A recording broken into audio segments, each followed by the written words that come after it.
बस स्टॉपच्या बाजूचं जे स्ट्रक्चर होतं त्याची पाहणी केली आणि ह्या पाहणी केल्यानंतर बऱ्याच वर्षापासून एस टी महामंडळाची जी जागा आहे मीरा भाईंदर महापालिकेनं मागितली होती, परंतु अद्यापपर्यंत त्यावर निर्णय झाला नव्हता। त्यामुळे आज काही धोरणात्मक निर्णय आम्ही आजच्या बैठकीमध्ये घेतलेले आहे। अधिकृतरित्या बैठक असल्या कारणानं ह्या बैठकीतले निर्णय जे आहे ते अंतिम आहेत।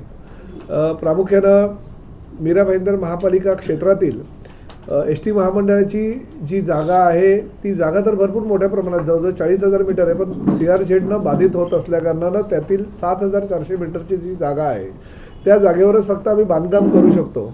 आणि आजच्या बैठकीमध्ये असा निर्णय झाला की एस टी महामंडळाची 7,400 मीटरची जागा ही महानगरपालिकेनं डेव्हलप करावी, महापालिकेनं त्यासाठी खर्च करावा आणि त्यातील 50% जागा म्हणजे 80,000 स्क्वेअर फुटाचं जे बांधकाम मिळणार आहे त्यातील 50% जी जागा आहे ती आम्ही मीरा भाईंदर महानगरपालिकेला त्यांच्या मालकीची म्हणून आम्ही त्या ठिकाणी देणार आहोत 60 वर्षाच्या लीजवर।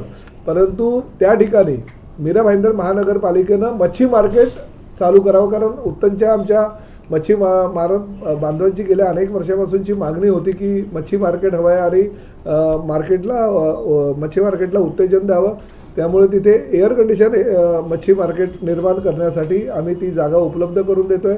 उरलेली 40,000 स्क्वेअर फीटची जागा आहे, त्यामध्ये RTOचं एक कार्यालय आणि त्याचबरोबर आमच्या एस टी महामंडळाच्या ज्या काही रिक्वायरमेंट आहेत बसेससाठी पार्किंगपासून ते कार्यालयापासून ते स्टाफ रूम आणि इतर सगळ्या सुविधा ज्या आहेत त्या 40,000 फुटामध्ये असतील।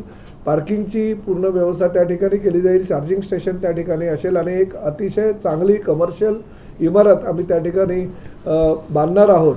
त्याचा खर्च अपेक्षित साधारण 136 कोटी रुपये।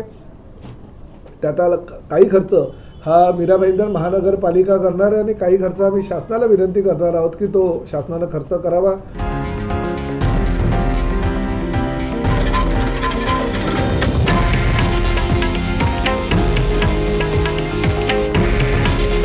हे आहे देशातील नंबर 1 न्यूज नेटवर्क आणि आपण पाहत आहात TV9 मराठी। काळजी तुमची, हित महाराष्ट्राचं।